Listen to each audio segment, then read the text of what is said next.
walked into the richest mansion in town, my worn-out sneakers barely making a sound on the polished marble floor. Just as I passed the massive pool in the yard, Marcus, the owner's son, popped up from the water. Droplets ran down his rock-hard abs as he flashed a $1 million smile. Hey, Lexi, wanna take a dip? Nah, she'd rather play games with me. Right, Lexi? Careful, I might just kidnap you. Get off me! I shoved him with all my strength and completely lost my balance, straight into the pool! Lexi! Without thinking, Marcus dived in, scooped me up, and carried me to the edge. His warm breath hit my cheek. You good? Need some CPR? Ugh, this sneaky little menace.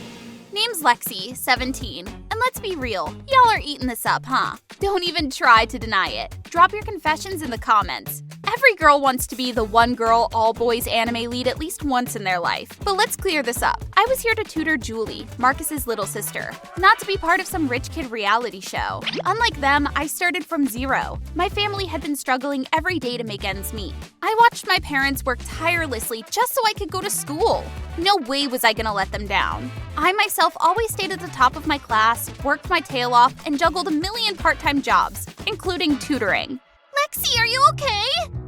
I'm fine, just get on with the study. But let me tell you, studying was not happening. Because outside the window, Marcus, Drew, and Scott were pulling a whole circus act to apologize to me. Gold-plated boombox blasting love songs, 100 imported roses, and Marcus even had a drone drop an apology banner from the sky. It must be nice being rich and having too much free time. I ignored them and turned to check on Julie, only to find her eyes sparkling like she just pulled a rare secret from a blind box. Drew is so fine. If only he noticed me. I wish I were pretty and smart like you. You've got guys and girls simping over you. You must have a ton of friends. Nope. I'd rather be alone. Oh, same here. We have that in common. If only you went to my school, we could be loners together. Let's not get delulu. If you have no more questions, class is over. I walked out, leaving Julie looking like she just got left on red. That school she mentioned? Yeah, that wasn't just any school. It was Regent Academy, the #1 elite school in the country. Tuition costs more than a fortune. How could someone like me even dream of getting in? Absurd. But then, a few days later, I got an email. From Regent Academy? It said I had been accepted through a special admissions program and could start immediately. Huh? I never even applied there. Still in a daze, I went home and told my parents. They were over the moon. Lexi, this is huge! I'm so proud of you, sweetie! You have to enroll. But Mom, the tuition is insane. There's no way we can afford it. Actually, we've saved up some money, and we can use it for you. Don't worry, honey. Just go and chase your dreams. My eyes burned and my nose stung. I threw my arms around them. I won't let you down. We finished all the paperwork, and my parents even treated me to a fancy dinner. But the next morning, while picking up the mail, a thick envelope slipped from the pile. Loan documents? My hand shook as I flipped through the pages. My God, they took out a loan on our house to pay my tuition. I stood frozen. My head went blank. Then suddenly a car horn blared. A sleek black Mercedes pulled up right in front of me. Lexi, it's really you! I just heard you got into Regent Academy. Congrats! Now we can go to school together! How did you even know? I didn't tell anyone. So, funny story. I kind of submitted your transcript. Surprise! My eyes widened. A storm of heat exploded in my head. You did what? Do you have any idea what you just did? My parents took on a massive debt because of this. I didn't know. I just wanted to help. If you need, I can ask my parents to pay off the debt. Enough. I don't want anything to do with you anymore. Just stay away from me. I tried to salvage the situation, but Mom and Dad still insisted I join the school. I had no choice. Just as I expected, I was out of place from the second I stepped in. The hallways were flooded with students decked out in off-white, Balenciaga, Cartier, hairstyled to perfection. Designer accessories sparkling like they just stepped off a magazine cover. And me? Thrifted clothes, scuffed sneakers, hair barely tamed into a bun. Every single person stared. Whatever, Lexi, you knew this was coming. Suddenly, Julie ran up with a Prada packaging in hand. Here, I brought some extra clothes so you won't look out of place. I stood there completely stunned, just staring at Julie. Yo, what's that? Charity clothes? Oh my gosh, poor girl. If I were her, I'd just disappear. The whispers got loud. Wait, that's not what I meant! I shot her a reproached look and stormed off, only to slam into someone. Lexi! First day at school, huh? Your fit is fire! That's some next level vintage aesthetic. Right up my alley. Nah. This is quiet luxury. Clean girl energy. Look at that flawless skin. Smoother than a baby's butt. I stood there frozen. What in the world are they speaking? Some kind of alien language? But what was even stranger was, everyone around me suddenly looked at me with admiration. Oh, were these two actually helping me? Hey, your shoelace is untied. Out of nowhere, Marcus dropped to one knee and tied my shoelaces, completely unfazed by the dirt and mud. The crowd went feral. Whistles, gasps, people acting like they just witnessed a scene from a K-drama. My face was on instant heater mode. Then the school bell rang, yanking me back to reality. Right, I wasn't here to get caught up in some teen drama fever dream. Focus, Lexi! I threw myself into studying like my life depended on it, because in a way, it did. That full-ride scholarship had to be mine, no matter what. But things weren't that simple. Not because the classes were hard, but because these rich boys kept hyping me up like I was Beyonce in her prime. Example A. I got an A+ in algebra. Pretty standard, right? They acted like I just won the Math Nobel Prize. 596 plus 248. Go! 844. No way! Be honest. Are you DeepSeek? Example B. I demonstrated a basic physics law. Them screaming like I reinvented science. Example C. I helped someone checkmate in chess. Boom! I was instantly crowned Beth Harmon 2.0. And every single time, I wanted to disappear. So yeah, I started hiding out on the rooftop just to breathe. That's when I heard someone talking on the phone. Doctor, just be honest about my mom's condition. How bad is it? I froze. Marcus stood there in silence, gripping the phone tight. His breathing was heavy. If something happens, could you please make sure to inform me first, Doctor? For the first time ever, I've seen Marcus tremble like that. Suddenly, I felt him right next to me. I know you heard everything, Lexi. Marcus gently leaned his head against my shoulder. Then he told me everything. He and Julie were actually half-siblings. He was his father's son from an affair with a poor woman. His paternal family never accepted his mother. They only allowed him to live with the family, but his mother was left behind. Now she was seriously ill, and Marcus didn't know what to do.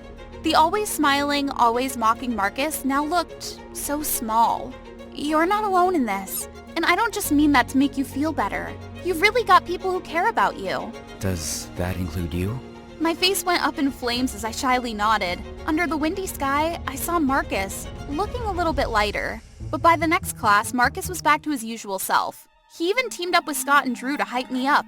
Again. I know something about Lexi that you two don't. She's amazing at giving advice. I mean it. For the first time ever, I feel like someone actually listens and understands me. Scott and Drew immediately started clamoring to book a counseling session with me. If I didn't agree, they were definitely following me home. The thing is, my parents just divorced, and now I'm stuck choosing between a penthouse and a yacht. The stress is real. Well, it's not about the penthouse or the yacht. It's about what you really want. Your parents are giving gifts to make up for things, but what you truly need is their attention. I'm really at a loss. My parents are forcing me to go to Harvard, but my dream? Becoming an esports pro like Faker. So, do I study coding or ditch and grind ranks? You know, Harvard doesn't stop you from being a gamer, and gaming doesn't mean you have to quit school. What's important is what you want for your future. Thinking about it, their problems are just like any other typical teens. I guess there's no such thing as poor kids versus rich kids. We're all just kids trying to figure life out. Anyway, one fine day as soon as I stepped into school, I was surrounded by a crowd. Everyone was clamoring to book me for counseling advice. Wait, if this many people needed help, why not start something bigger? Like a club? And so, day one of opening the club, people flooded in like a crowd at a festival. Each person had their own struggles to share. My family has too many sports cars. It takes me 30 minutes to choose one every morning. What do I do? I accidentally called the prince, bro. I can never show my face again. Help! My parents told me to be independent, but they still deposit $5,000 a month into my account. Like, what does it mean? Someone even called from Maldives, complaining that if she went home, she would be spoiled rotten by her parents again. My brain was fried after hearing everything, but after each conversation, everyone seemed to feel a little better. At the end of the day, they just wanted someone to listen, and I think they were truly grateful for that. Thanks to the club, my performance improved a great deal, enough to qualify for the scholarship. Soon my parents would get their money back and reclaim our home. And somehow, this counseling club that started as a joke became something real. The club had become a truly meaningful place. My friends at school, the same rich kids who seemed worlds apart from me, now trusted me with their deepest thoughts. But there was one unexpected guest. Julie? You? What's wrong? You're really thriving, huh? What do you mean? I just want to be friends with you, Lexi! But over and over again, you keep ignoring me! Do you have any idea how lonely I've been? I was the one who submitted your application to get you into this school, so we could be together! But instead, you hang out with others, help others, and abandon me! Julie, listen to me. I'm really sorry for not realizing how you felt. But don't you think you should have talked to me first before? I wanted it to be a surprise! I had everything planned! You were supposed to be happy! You were supposed to like me! Why don't you like me, Lexi? Julie's behavior was so unusual. I had to get out of there immediately. When the right moment came, I jumped out of the window, fell with a thud into the bushes, then immediately ran. Get back here! I made a beeline for Marcus, my one shot at survival. But Julie was so fast at grabbing my wrist and yanked me back. You know what this is? I've recorded all your therapy sessions. Every secret, every confession people trusted you with. How do you think people would feel if that got out? Julie, you can't do that. Then, behave. Julie grabbed my hand tightly and dragged me around the campus, proudly showing everyone that we were best friends. I could only scream for help with my eyes. Come on, bestie. Smile. Marcus suddenly stepped in between us. There you are, Lexi. I've been looking for you everywhere. Ooh, it's been a while since I've seen your little sister socializing with anyone. Shocking! Julie's face turned beet red, pure panic written all over her. And just then, the USB slipped from her grasp, hitting the floor. Seizing the moment, I stomped on it, crushing it to pieces. Then I told everyone what happened. One by one, they turned to Julie, their eyes filled with anger. She burst into tears. I'm sorry I can't be the friend you expected me to be. But you can't force anyone to be in a relationship with you. The only way is to be genuine. I told Marcus and her family to get her a licensed therapist. As this wasn't just teenage drama, Julie needed someone who could actually guide her through this. Everyone, if you're going through a tough time, just remember, you're never alone. There will always be someone ready to help, as long as you're open to receiving it. Kind of like how I turned to trust and connect with these amazing new friends. Oh, and there might be someone who's a little more than just a friend. Today was supposed to be the happiest day of my life. I'd finally gotten my prestigious art degree, but when I glanced over at the empty seats, my heart sank. I'm really sorry, Emma. I didn't know your parents are gone. Oh, no, it's not that. They're just... Right then, the auditorium doors flew open and in walked my parents, strutting down the aisle in designer suits that screamed luxury. In their hands was a giant graduation gift box. Everyone around me was buzzing with excitement about my trillionaire parents, urging me to open the box right there on stage. But when I did, it was empty. What? That's what you'll earn if you keep chasing this mediocre passion of yours. See? Nothing at all. This is the last time we're warning you. I could hear the whispers spreading through the audience. My eyes stung as humiliation and anger washed over me. I will never forget this day! I'm Emma Turner, from a family obsessed with success. My dad's a top-notch lawyer and the CEO of the biggest law firm in the city, Turner & Associates. My mom is a powerful judge, and my brother, Ryan, is a rising star in Dad's firm, following the family legacy. Even though my parents are loaded, I never got to own a single doll. No Barbies, no teddies. Don't waste your time on such nonsense. I learned to read before I turned 1, and by age 3, I was already diving into law books. My only escape was a set of crayons. In other words, I loved to draw. Growing up, my life was planned down to the tiniest detail. I went to elite schools, mingled with high-profile kids. My grades were stellar, making my parents proud, but it was never enough. They even signed me up for classes with people decades older than me. Build a strong foundation. One day, the firm will be yours and your brother's. Ryan was always pumped about Dad's speeches. Me? Not so much. I did everything they asked, but I kept my true passions hidden in my tiny secret room. There, I filled the walls with my own paintings. Sometimes I'd illustrate one of Dad's trials. The stray cat in the neighborhood became a regular model. And sometimes, I'd paint out my anger towards my parents. No, stop! Those are my creations! Emma, sweetheart, you know art is just a hobby. Dad's voice was calm as he ripped down my paintings. You need to focus on your future as a lawyer. You can't waste your talents on doodling. I looked at Ryan, hoping he'd step in, but he just stood there biting his lip. He was too scared to stand up to our parents. That was when I made my decision. I gathered all my ruined drawings and sent them to a prestigious art school overseas, hoping for a scholarship. I knew my parents wouldn't give me a dime to chase my dreams, so I started looking for a job. But it wasn't as easy as I thought. No one wanted to hire a 15-year-old for office work, even though I'd been doing that stuff since I was 10. So I ended up dressing as a mascot at a park selling rainbow-colored lollipops. I even had to dodge my elite school friends a few times. If they found out, the world would find out. One day I came home and they were there. Mom, Dad, and Ryan sitting in the living room. I could feel the tension. On the table was a white envelope with my name on it, stamped with the logo of one of the most prestigious art schools abroad. Good news and bad news. Which one do you want first? My heart sank. I knew what was coming. The good news is, you got the scholarship to your precious art school. And the bad news? Go ahead. You say it. I won't be allowed to go. Clear this away. She slid the envelope toward me. I'd waited for it for over 3 months, but now I couldn't even feel happy. I'm going. Silence fell over the room after my bold statement. Dad clenched his fist, crushing his teacup in anger. Emma, Dad signaled for Ryan to stop. He looked like a volcano about to erupt. You're about to graduate law school, and you want to throw that all away? Yes, because I can't keep living my life for you. In his fury, Dad raised his hand ready to slap me, but he stopped. Law or art? If you leave, don't expect to come back. I choose art. I'm leaving. Mom started crying as I ran to my room, throwing my things into a suitcase. Ryan handed me some cash and hugged me tight, holding back his own tears. call me if you need anything. That day, I left home without looking back at my parents. I left to chase my dream. Living abroad wasn't easy. I rented a tiny apartment just big enough for a bed and an easel. When I wasn't at school, I painted on the streets trying to sell my work to tourists. Some days, I made enough to buy more paint.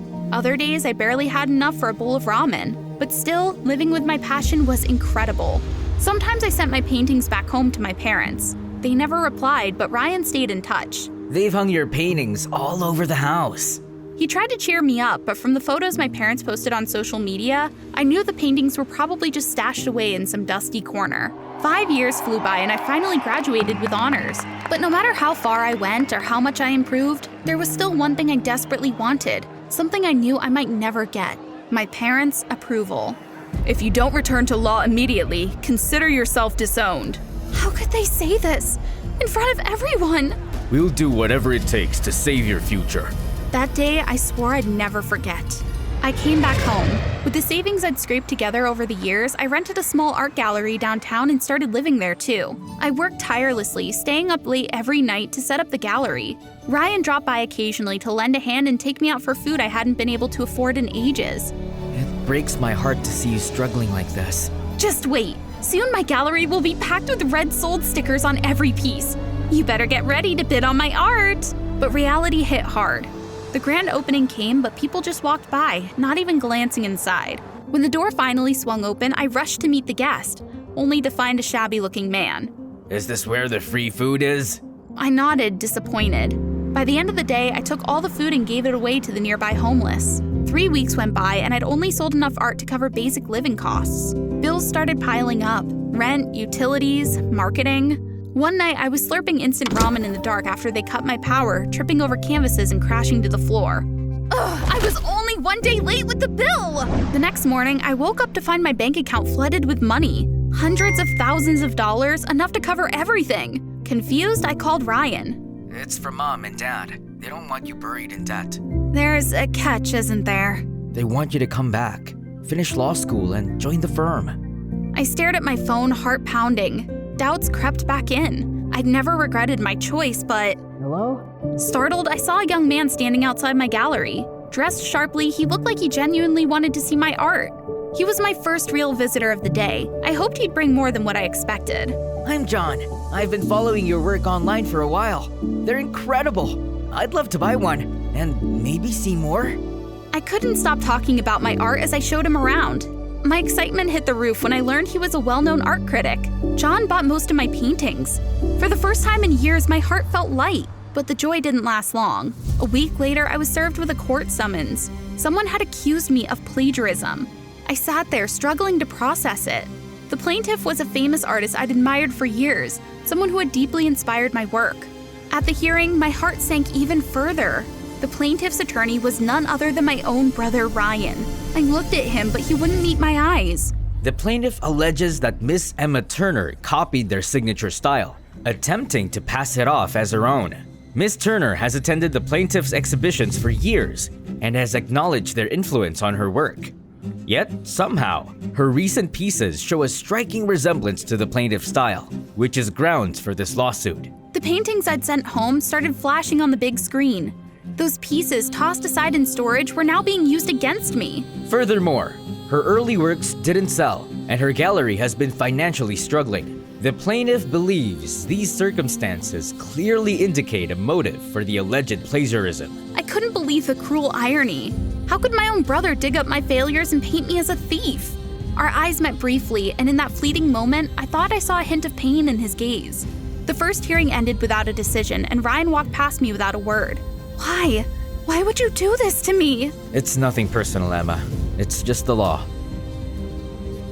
I realized then that my family's priorities had never been about protecting what's right. They'd cared about money and power, not truth or justice. For the first time, I knew my choice had been the right one. I had to fight, not just for my art, but for myself. That night, John showed up again. He'd heard about the lawsuit. We had dinner together and he encouraged me to keep going. The final trial arrived, and I froze when I saw my parents sitting in the front row. Tears pricked my eyes. It had been months since I'd last seen them. But when I saw John, my nerves settled. He was there as my witness. I took a deep breath as the trial began. The plaintiff has used this tactic multiple times before. He sued other artists, accusing them of plagiarism. He always hires a top lawyer to win the case, then enjoys the settlement money. Yes, I admired the plaintiff's work, but I didn't steal anything. Art grows. It grows with us. My paintings reflect my own journey, not anyone else's. I'll put my own reputation on the line to vouch that Emma's work is 100% original. Coming from someone as respected as John, his testimony tilted the scales in our favor. Together, we highlighted the distinct differences in style between my work and the plaintiff's. The trial dragged on for over 2 hours before the plaintiff started to get nervous and tried to withdraw the lawsuit, calling it a misunderstanding. But I refused to let another artist face this alone like I had. I won the case and my heart soared. My parents left without a word, but Ryan stayed behind. I'm sorry. I took this case thinking it would bring you home. But now I see how strong you are and how happy you are with your choices. You did amazing, little sis. It's okay, Ryan. I understand. And thank you. I'll talk to them. They'll come around, eventually. After the lawsuit, my name gained recognition. With John's help, my gallery became busier than ever, and I sold more paintings each day. Eventually, I saved up enough to buy a home of my own and moved out of the gallery. And to top it all off, John asked me out. One afternoon, Ryan came to visit looking like he had some good news. You'll never believe what I just saw. He pulled out his phone and showed me a candid photo. They really hung up my paintings? Yep, and they've been sitting there for hours, just looking at them. They even bought every article about your achievements. They're so proud of you. My eyes blurred with happy tears. After everything, I realized how much I'd grown. And here's the thing. Don't wait for anyone's approval to believe in your talent. Shine as who you are. I was sitting on the Ferris wheel at the night fair. As the giant wheel was about to move, I happened to see an incredibly handsome guy. The moment our eyes met, I thought I was in love, and he seemed having the same feeling to me. Suddenly, the guy dashed over and sat right next to me, really close, making me feel all awkward. There are plenty of seats around. Can I ask you out? With the pride of a high-class lady, I said no. So you won't give me a chance? Before I could react, he unbuckled his seatbelt and climbed up onto the bar in front of us. His body was dangling in midair. Oh my gosh, that's dangerous, you idiot! I'll ask you one more time. Will you go out with me? And he let go of one hand from the bar, making everyone below gasp. Okay, fine. I'll go out with you. He smiled confidently, jumped back into his seat, grabbed my head, and kissed me passionately. I'd never met a guy so determined before. Hi, I'm Zoe, an American currently studying in England through an international exchange program. The guy who just flirted with me is Ryan. After that night, he pursued me everywhere, until I finally agreed to be his girlfriend. We had a sweet romance, and he was just too good to be true. We went on adventures, ate at various places, sat by the beach at night, and watched the stars together. Everything was perfect until one day the program ended and I had to return to the US. On the day I left for the airport, I gave him a commemorative bracelet. Keep this so we'll always remember each other. Distance couldn't stop our burning love. I texted him whenever I could, and Ryan would tell me all about the changes in the town I used to live in England. He even asked me to FaceTime. I just want you here, Zoe. I miss you so much. I miss you too. Wait for me. I'll come to the US as soon as I could.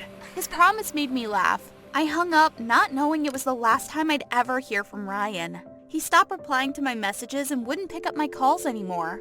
Months passed and I reunited with my best friend Kylie after she returned from her exchange program in England, but in a different city. We hugged each other excitedly. Kylie linked her arm with mine as we walked to class together. I have so much to tell you. I fell in love with a guy, but one day he just disappeared. But I think he'll show up eventually. Who could resist my beautiful friend, right? Okay, now let me introduce you to my new boyfriend. She walked over to a tall guy, and when he turned around, my heart dropped. It was Ryan. He didn't seem to recognize me as Kylie introduced him, saying she fell for him in England and brought him back here. How could this be? A guy who looked exactly like Ryan, and his name was Ryan too? So show me a picture of your boyfriend. Maybe Ryan knows him. How could I show her now? I couldn't tell her that her boyfriend was my ex. Kylie was innocent. She knew nothing about this. Ryan is in your class. Take care of him for me, okay? Oh my gosh, what the heck is happening? The first class began. Ryan even seemed annoyed with me when I tried to ask him questions. Psst, you don't remember me? I'm Zoe, remember? Do you have a twin brother or maybe a doppelganger? What are you talking about? I'm me, the only child in my family, and there's no other Ryan. There couldn't be another handsome and talented guy like me. So what's up with you? Are you obsessed with me or something? Everyone in class was staring at us, and the teacher told us to keep quiet for the rest of the lesson. This guy was like Ryan, but also not. My Ryan was smart and sweet, but this guy was annoying and dumb. I decided to call him Ryan too. Even though I felt the tension between us, the teacher still assigned me to tutor him after class. Despite all my efforts, he just slept. He was handsome, and every feature on his face reminded me of my ex-boyfriend. I missed him so much. I know I'm handsome, but don't stare at me so dreamily. I turned away, blushing furiously. He wasn't my Ryan, he was Ryan too and Kylie's boyfriend. I tutored him in exchange for tennis lessons, the last course I needed to pass to graduate. It seemed he was only good at sports, and tormenting me. If you don't pick up that racket, the ball's gonna hit your face. But I need to catch my breath first. I had to try my hardest to dodge the barrage of balls he was hitting at me. After just a few minutes, I felt like a wilted flower. Just when I was about to burst into tears, a hand grabbed mine. To hit the ball, you need to get your stance right first. Like a different person, Ryan too gently adjusted my stance, from how I held my racket to my foot position and posture. He was so close I could hear his heartbeat. Zoe, you can do it, Zoe! Kylie's cheering made me push him away instinctively. That's a great way to say thank you. I didn't mean to. I'm sorry. I reached out to help him up, but he brushed my hand aside and walked towards Kylie. I couldn't control my emotions anymore.